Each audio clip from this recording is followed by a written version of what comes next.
Ever get that feeling? Like you start looking into something you thought you knew, and then boom, it's like the more you learn, the less you realize you actually knew in the first place. It's so true.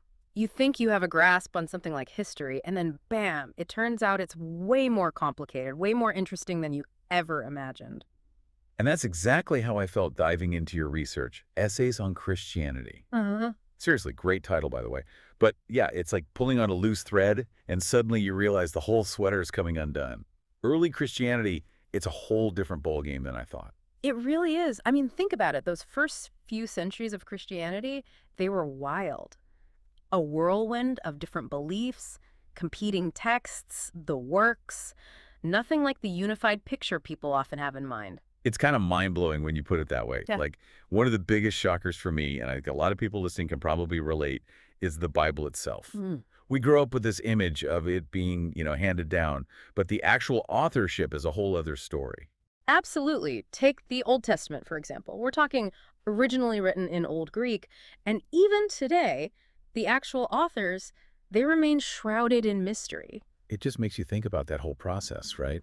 The stories passed down orally, Mm. maybe changing a bit with each retelling, years, decades maybe, before anyone even wrote them down. That oral tradition, it's key, you're right. And it wasn't just happening with the Old Testament. Think about the New Testament with the apostles and all. These individuals, they were most likely speaking Aramaic, and let's be real, they weren't exactly scholars, so the idea that they sat down and penned the elegant texts we have today, well, it's not super likely. Wow. Okay. So that's huge. It wasn't just the stories evolving over time, but even the very act of writing them down, translating them. Suddenly we're talking about a whole different layer of complexity, a whole other world. Exactly. And in this world, you've got these different groups, each one claiming to be the true followers of Jesus. We're not talking about, minor disagreements here. These were some fundamental differences in belief, in worldview, the whole shebang. Yeah, like those early Christian sects you talk about in your research. I mean, you've got the Ebionites, who are basically clinging to their Jewish roots, and they weren't down with the whole virgin birth thing. Right. And then you've got the Marcionites, and they were convinced there were two gods talk about a wild concept. They believed in one God who was good and another who was kind of a jerk, which, by the way, is a stark contrast to the whole monotheistic thing that would eventually become, a cornerstone of Christianity. And then you throw in the Gnostics, shrouded in secrecy, all about that special knowledge. Man, it's like early Christianity was a giant flea market of ideas, with each group hawking their beliefs, trying to be the most popular kid on the block. I bet our listeners thinking, hold on, different interpretations of Christianity. I thought that was a newfangled modern thing. But it sounds like that debate, that tension, it was there right from the start. 100%. And that's where the idea of a canon comes in, Yeah. which texts are considered the official word, the real deal. Each of these groups, so they had their own collection of writings, their own gospels that backed up their particular flavor of Christianity. Which makes the fact that the New Testament, the version most Christians use today, Hmm. wasn't finalized until, get this, 1546 AD. Yeah. Even crazier, right? I mean, we're talking centuries of debate, power struggles all over these ancient texts. It's mind-boggling, isn't it? And thinking about what that means is really important. What made some texts more important, more authoritative than others? How did those decisions made so long ago end up shaping the future of Christianity as a whole? That's a good question. And what about all those other texts, the ones that didn't make the cut for the official New Testament, like the Yeah. Gospel of Mary Magdalene, the Gospel of Thomas? They offer totally different perspectives on Jesus, on his teachings. It's Yeah. almost like finding a hidden archive, lost for centuries. Those texts, they remind us that early Christianity was a much more diverse, a much more vibrant tapestry of beliefs than what we see reflected in the Bible today. It's like peeking through a window into a lost world. And within that world, they were wrestling with these massive questions about the very nature of reality. Like, how does causation work? And what's God's role in all of it? Exactly. I mean, one of the dominant views back then was this idea of primary causation, which basically means that God is directly causing every single thing that happens, from the laws of physics to, like, whether you find your keys or not. So in that view, there's no such thing as coincidence, right? Heck, Okay. everything is meticulously planned, executed according to divine will. You could say that. But then there was this other line of thought, this idea of secondary causation, and that's where things start to get really, really interesting. Okay, I'm hooked. But I think we need to take a quick break. We'll be back in a flash to unravel this whole secondary causation thing. Don't go anywhere. So, with secondary causation, things get really interesting because it proposes a different way of understanding God's role, you see. Instead of this constant micromanaging, think of it more like God created this amazing universe with all its intricate laws and systems, kind of like a giant self-sustaining clock, wound it up and let it go. So instead of God pulling every string every single moment, this is more like God setting the stage, creating the potential for everything to, play out according to this grand plan. That's the gist of it. It's a fascinating shift in perspective, isn't it? It is. But how did these different views actually play out in the lives of those early Christians? Like, did it change how they lived their lives? Absolutely. Imagine this. You're facing some kind of crisis, a real tough time. Now, someone who believes in primary causation, where God is in charge of every little thing, they might wonder, why is God doing this to me? Maybe even feel singled out or punished, you see. All right, like, what did I do to deserve this? Exactly. But for someone embracing that secondary causation idea, that same crisis, that same hardship might be seen as just, I don't know, a natural bump in the road, part of the world's natural ebb and flow. Maybe even a chance to grow or test their faith. So instead of begging for a divine rescue, they might focus on understanding the situation, maybe drawing on their own strength to make it through. Yeah, and this difference in thinking, it even impacted how they viewed knowledge and learning. Really? How so? Well, those who lean towards secondary causation saw the natural world as something to be explored. Think about all those incredible advances in, like, math and astronomy and medicine that were happening back then. Lots of them came from folks within religious orders, people who were devoutly religious. You're right. They were studying the world around them. It's interesting. They believed that by figuring out how the world worked, they were getting a glimpse into God's handiwork, you see. Which is a completely different approach from saying everything we need to know is right here in this book. Totally. And it actually connects to the rise of humanism during that time. This idea that humans aren't just, puppets. They have a reason. They can use their minds to make the world a better place. Which brings up a question that has probably been debated since the dawn of time, probably around a campfire somewhere. If God designed this intricate, self-sustaining system, where does that leave our free will? Are we really calling the shots, or are we just, I don't know, cogs in a machine? The age-old debate, predestination versus free will. It's a question that we're still grappling with today. And it all comes down to these two different ideas of providence that you talk about in your research. Yeah, right. We've got particular providence, that meticulous divine plan we talked about, and then general providence, which is more aligned with the self-sustaining universe idea. So picture two clockmakers. One believes in particular providence. They're constantly tinkering with their clock, making tiny adjustments to ensure that every tick lines up perfectly with their grand plan. That's your God who's super involved, guiding everything to a predetermined outcome. Okay, I think I'm starting to see the distinction here. But honestly, this whole predestination thing, it's kind of unsettling. If everything is already decided, I mean, what does that say about our ability to make choices, to learn from our mistakes, to even grow as individuals? Those are exactly the concerns that your research delves into. Because if everything is already preordained, does it create this sense of, like, learned helplessness, that Yeah. feeling that no matter what you do, the ending's already been written? Learned helplessness. For our listener who might not be familiar, can you break that down a bit? Sure. Imagine feeling like no matter how hard you try, no matter what choices you make, it doesn't really matter because the outcome is already decided. It's like, why bother studying for the test if you're predestined to fail? Right, you just kind of give up. And in the context of faith, that can translate into a sense of, if God's got this, if it's all part of God's plan, then why bother with anything? And that can be a slippery slope into some pretty dark territory. We're talking about nihilism, right? That belief that our actions are meaningless, that there's no point to anything. Exactly. And your source material warns against falling into that trap, that kind of thinking.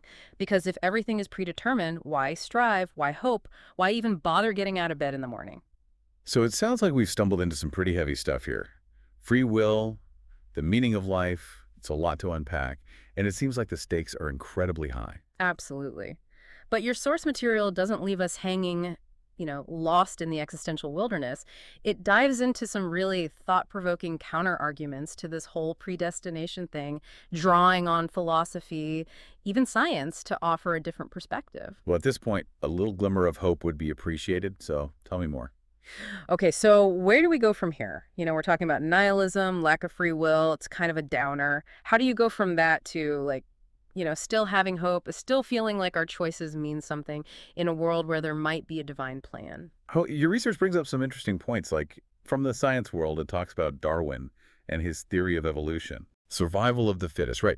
But I mean, how does that challenge this idea that everything's already been decided? It's all about those random mutations. You see, these little unpredictable changes in our DNA, they shake things up. They introduce this element of chance into the equation. It's not so much a perfectly orchestrated symphony as a jazz riff session. You've got the basic tune, but there's room to play around a bit. So it's less about every single detail being planned out in advance and more about this framework for change, for adapting and evolving. Exactly. And then there's quantum mechanics, which is a whole other can of worms. I won't bore you with all the technical jargon. Okay, good, because you might lose me there. But there's this principle called Heisenberg's uncertainty principle. Basically, it says you can never know both the exact position and the momentum of a particle at the same time. There's always going to be this element of uncertainty, of unpredictability, built into the very fabric of reality. So even at the most fundamental level, we're talking about possibilities, not certainties, right? That's kind of wild. Yeah. It is pretty wild. It challenges this whole idea of the universe as this giant predictable machine. And if the universe itself has that element of uncertainty, well, it kind of throws a wrench into this idea of a fixed, predetermined path for each of our lives. Okay, yeah, I'm feeling a little less like a robot now. That's good. But this brings up another layer to the whole thing, doesn't it? This whole idea of how our beliefs actually impact us on a psychological level. I mean, if someone feels trapped by that idea of predestination, does that do a number on their mental health? It's a great question, and your research actually gets into the link between certain interpretations of Christianity and depression. Really? There's a connection there. Think about the way fundamentalist interpretations tend to see things. Yep. Very black and white, right? You're either saved or damned, righteous or sinful, not a whole lot of wiggle room in between. And that can create, the perfect breeding ground for depression, can it? Totally. Life is messy, we all screw up, we doubt, we fall short of our own expectations.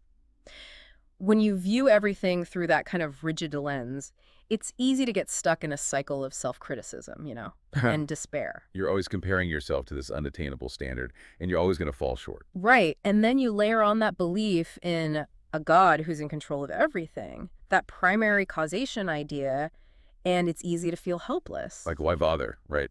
If it's all up to God anyway. And then on top of that, you add that whole original sin thing, the idea that we're born broken. It makes it really tough to believe in your own goodness, your own ability to grow and change. It's like setting yourself up for failure right out of the gate. And the really unsettling thing is that your source material suggests that some religious groups actually exploit these feelings, especially in moments when people are vulnerable, full of self-doubt, and use it for their own agenda. Whoa. Okay, that takes things to a whole other level. What do you mean? It talks specifically about James Dobson's organization, Focus on the Family. They've been very good at presenting themselves as this safe haven, this source of support and guidance for people who are struggling, right? Offering a community, answers, all of that. Exactly. But a lot of times those solutions they're pushing come with a very specific, very conservative political agenda attached. So it's less about genuine support and more about leveraging people's faith, their vulnerability, for political power. Unfortunately, that seems to be the case, and it highlights how crucial it is to think critically, to really examine the beliefs and ideologies, especially the ones that claim to have all the answers. Speaking of examining beliefs, we've got to talk about intelligent design. Yeah. It seems like that topic always comes up in conversations about, faith and science. It does, and it's often portrayed as this debate between two equally valid sides. But, to be honest, the scientific community overwhelmingly rejects intelligent design. It's just not considered a valid scientific theory. What are some of the issues with it? I mean, from a scientific point of view. One of the biggest problems is that it goes against this fundamental principle of science, the idea that we can explain the natural world through natural laws and processes without needing to bring in a supernatural being or intervention. So saying, oh, well, a designer must have created that, It's like a get-out-of-jail-free card that kind of shuts down the whole process of scientific inquiry. Exactly. It's like saying, okay, we're done here, no need to investigate further, instead of embracing that curiosity that drives scientific discovery. It would be like saying, well, the human eye is complex, so clearly a designer made it. End of story. But that doesn't tell us anything about how vision actually works, does it? It's like saying, magic did it. Case closed. Right. And then there's the basic logic of it, you Right. know. If the argument for a designer hinges on the idea that the universe is so amazingly complex, then who designed the designer? Right. You can't just introduce a designer without explaining where the designer came from. And what about all the flaws, the imperfections we see in nature? If we were so intelligently designed, wouldn't we be a bit more, well, intelligently designed? Exactly. Those inconsistencies, they really weaken the intelligent design argument. Well, wow, we covered a lot of ground today. From lost gospels to free will, from the psychology of belief to the role of science. I feel like we've taken a real deep dive into the heart of early Christianity, and it's a lot more complicated, a lot more fascinating than I ever realized. That's the beauty of it, though, isn't it? The more you learn, the more you realize you don't know. You've definitely left me with a lot to think about. But before we wrap things up, any final words of wisdom for our listeners out there? Keep asking questions. Don't be afraid to challenge your assumptions. There's always more to learn. And sometimes those unanswered questions, those are the ones that lead to the most amazing discoveries. Beautifully said. And for our listeners, we'll leave you with this. Imagine you could hop in a time machine and have a chat with one of those early Christian thinkers we discussed. Who would you choose and what would you ask them? Until next time, keep questioning and keep exploring.